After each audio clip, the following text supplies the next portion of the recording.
పోలవరం అంటే ఒక వరం, ఒక జీవనాడి ఆంధ్రప్రదేశ్ రాష్ట్రానికి. ఆ రోజు మనం 72% 19కి పూర్తి చేస్తే మరి తర్వాత వచ్చినటువంటి ప్రభుత్వం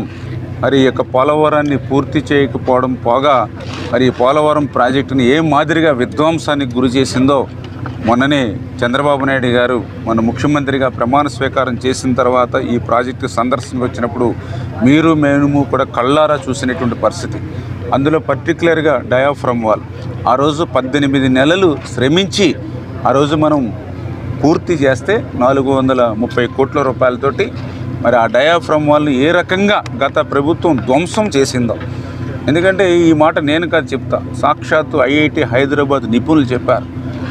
ఏదైతే 2019లో ప్రభుత్వం మారిన తర్వాత 17 నెలల పాటు ఇక్కడ ఏ విధమైన ఏజెన్సీలు లేకుండా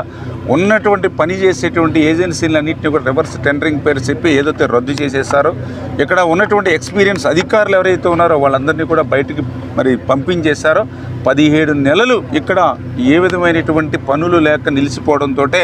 20 మరి వచ్చినటువంటి వరదలకే డీవాల్ దెబ్బతిందని ఐఐటి నిపుణులు హైదరాబాదు చెప్పారని అంటే జగన్మోహన్ రెడ్డి ఏ రకంగా ధ్వంసం, ఆయన చేసినటువంటి విధ్వంసానికే మళ్ళీ ఈవేళ 990 కోట్ల రూపాయలతోటి మళ్ళీ ఈవేళ కొత్తగా డయాఫ్రమ్ వాళ్ళు ఈవేళ నిర్మాణం చేసుకుంటున్నటువంటి పరిస్థితి. అందుకే మొన్న చంద్రబాబు నాయుడు గారు కూడా మరి ఒక షెడ్యూల్ను కూడా చాలా క్లియర్గా ఏదైతే ఇక్కడ డయాఫ్రమ్ వాళ్ళకు మరి జనవరి ఫస్ట్ వీక్లోనే మనం ప్రారంభించుకోవాలనుకున్నాం కాంక్రీట్ మిక్సింగ్ అదిని. దానికి సంబంధించిన ప్రిపరేషన్ వరకు డీవాటరింగ్ కానీ ప్లాట్ఫామ్స్ కానీ గైడ్ వాల్స్ కానీ అన్నీ కూడా మేము డిసెంబర్లోనే కంప్లీట్ చేసి జనవరి 1లో మొదలు పెట్టాలనుకున్న ఆ T5 T16 మిశ్రమం ఏదైతే ఉందో దాని మీద ఇంటర్నేషనల్ ఎక్స్పర్ట్స్ సిడబ్ల్యూసి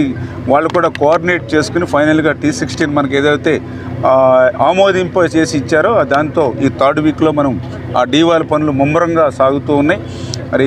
ఏదైతే దీని షెడ్యూల్ ప్రకారం ఫస్ట్ కట్టర్ ఇప్పుడు ఆల్రెడీ వర్క్ చేస్తూ ఉంది. ఈ సెకండ్ కట్టర్ కూడా ఈ ఏదైతే ఈ మంత్ ఎండింగ్కి క్లియర్ చేసుకొని రేపు ఫిబ్రవరి 1 కల్లా మరి సెకండ్ కట్టర్ కూడా డీవాల్ పనులు ప్రారంభిస్తుంది. దానికి సంబంధించి కూడా ఇప్పుడు అధికారులతో కూడా మేము రివ్యూ చేసుకోవడం జరిగింది. అదేవిధంగా 3rd కట్టర్ కూడా మార్చి నెలలో కల్లా ఇక్కడికి తీసుకొచ్చి దాన్ని కూడా ఏప్రిల్ 1వ తారీఖు నుంచి 3rd కట్టర్ కూడా అంటే ఒకేసారి 3 కట్టర్స్ని మనం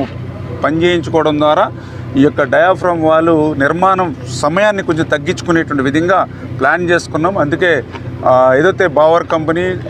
వాస్తవంగా అయితే 2026 మార్చికి డీవాల్ కంప్లీట్ చేస్తామనంటే ముఖ్యమంత్రి గారు 2025 డిసెంబర్ కల్లా పూర్తి చేయాలని చెప్పి ఏదో షెడ్యూల్ అనుకున్నామో దాని ప్రకారమే మరి పనులు జరుగుతూ ఉన్నాయి. చంద్రబాబు నాయుడు గారు ఇచ్చినటువంటి ఆదేశాల ప్రకారమే మేము కూడా ఎప్పటికప్పుడు డిసెంబర్ 25కి డయాఫ్రమ్ వాల్ నిర్మాణం కావాలంటే ఏ రోజు ఎంత క్వాంటిటీ వర్క్ చేయాలి, ఏ వర్క్స్కి మనం ప్రిపరేషన్ ముందుగానే చేసుకోవాలి, ఏ డిజైన్స్కి ముందుగానే అప్రూవల్ తెచ్చుకోవాలి అనే దాని మీద ఎప్పటికప్పుడు మేము టైం బాండ్ పెట్టుకుని చంద్రబాబు నాయుడు గారి షెడ్యూల్కి పూర్తి చేసేటువంటి విధంగా ఈ రోజు కాదు మేము ప్రతిరోజు కూడా వీటిని ఇన్స్పెక్షన్ చేసుకుంటూ డిసెంబర్కి డీవాల్ పూర్తి చేస్తాం 25కి అని చెప్పి తెలియజేసుకుంటూ